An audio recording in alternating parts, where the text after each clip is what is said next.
Kami dari kelompok 5 ingin mempresentasikan unsur-unsur seni rupa. Selamat menyaksikan everybody. Semua bagian yang mendukung terwujudnya suatu karya seni rupa yang terdiri atas unsur fisik dan non-fisik. Garis merupakan unsur seni rupa berupa jarak antara satu titik dan titik lainnya, bisa lurus atau melengkung. Garis adalah goresan dari suatu benda, bidang, ruang, tekstur, warna, dan lain sebagainya. Garis dapat digunakan untuk membuat bentuk dan bidang, serta memberi kesan kedalaman dan struktur. Berdasarkan jenisnya, garis dibedakan menjadi garis lurus, garis melengkung, garis panjang, garis pendek, garis horizontal, garis vertikal, garis diagonal, garis putus-putus, dan lain-lain. Baik 2 dimensi atau 3 dimensi. Tidak dapat disangka bahwa garis memiliki pengaruh besar pada elemen seni lainnya. Garis bisa menjadi sebuah fondasi dari gambar atau lukisan.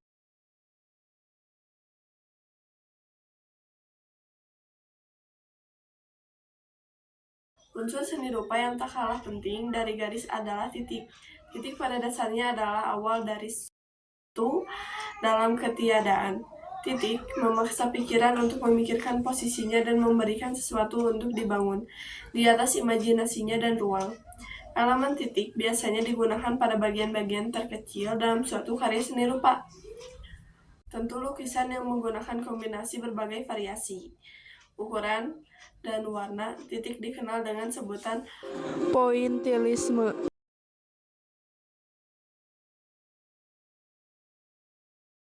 Bentuk ada di mana-mana dan semua benda memiliki bentuk. Saat melukis atau menggambar, kamu membuat bentuk dalam 2 dimensi, panjang dan lebar. Bentuk merupakan wujud yang terdapat di alam dan terlihat nyata. Bentuk dapat digunakan untuk mengontrol cara seniman memandang posisi. Misalnya, segitiga dapat membantu menarik mata ke titik tertentu, sedangkan lingkaran mewakili kontinuitas.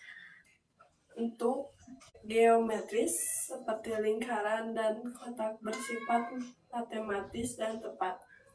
Sedangkan bentuk organik mengambil isyarat dari alam dan cenderung melengkung dan abstrak.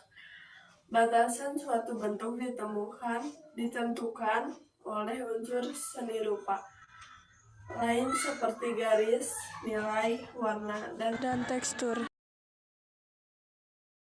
Ketika suatu bentuk memperoleh kedalaman dan menjadi 3 dimensi, maka ia bisa disebut dengan bidang. Dalam hasil karya seni rupa 2 dimensi, bidang terbentuk karena pertautan garis yang membatasi suatu bentuk. Bidang sendiri memiliki dimensi panjang dan lebar atau biasa disebut dengan pipi. Jika dilihat dari bentuknya, bidang terdiri dari biomorfosis, organis, bidang geometris, bidang taberaturan, serta bidang bersudut. Dalam unsur dasar seni rupa terdapat bidang dasar, yakni bidang segi 4, segitiga, lingkaran, trapesium, dan sebagainya. Silinder, piramida, dan bola adalah beberapa bentuk 3 bidang dimensi yang lebih umum. Sebagai sebuah unsur seni rupa, dilintasi dengan sesuatu melingkupi volume memiliki panjang, lebar, dan tinggi versus bentuk yang 2 dimensi atau datar. Itulah unsur-unsur bidang. Terima kasih ya. Ruang. Unsur seni rupa ini dapat dimanipulasikan berdasarkan bagaimana seorang seniman menempatkan garis, bentuk, bidang, dan warna. Ruang mengacu pada jarak atau area di sekitar, di antara, dan di dalam komponen sebuah karya. Ruang bisa positif atau negatif, terbuka atau tertutup, dangkal atau dalam, dan 2 dimensi, 3 dimensi. Terkadang ruang ini disajikan secara eksplisit dalam sebuah karya, tetapi ilusi darinya. Ruang memberikan referensi kepada penonton untuk menafsirkan sebuah karya seni. Pengertian dari tekstur. Tekstur adalah unsur seni rupa yang bisa memengaruhi indera peraba. Tekstur didefinisikan sebagai deskripsi tentang bagaimana sesuatu terasa atau terlihat. Pada dasarnya, tekstur didefinisikan sebagai kualitas sentuhan permukaan suatu objek. Tekstur digunakan untuk mendeskripsikan bagaimana sebenarnya karya 3 dimensi terasa ketika disentuh. Dalam karya 2 dimensi seperti lukisan, ini mungkin menunjuk pada rasa visual sebuah karya. Seniman menggunakan pengetahuan ini untuk mendapatkan respons emosional dari orang-orang yang terlihat karyanya. Tekstur dijelaskan oleh berbagai macam kata sifat, kasar dan halus adalah dua yang paling umum, tetapi keduanya dapat didefinisikan lebih jauh. Terima kasih.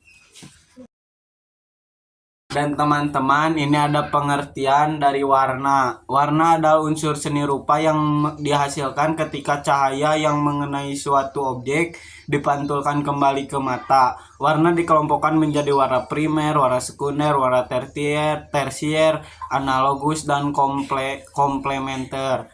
Pemahaman mendalam tentang teori warna membantu setiap seniman memanfaatkan warna yang mereka miliki dengan lebih baik karena dapat digunakan secara simbolis atau untuk membuat pola. Ini dapat dipilih untuk kontras atau untuk mengatur Bermain suasana dengan hati value tertentu. tidak Terima hanya kasih. mengubah bentuk tertentu, tetapi juga dengan warna gelap terang adalah terang dan gelapnya suatu warna. Teknik gelap terang menjadi dua yang paling terang adalah putih dan nilai paling gelap adalah hitam.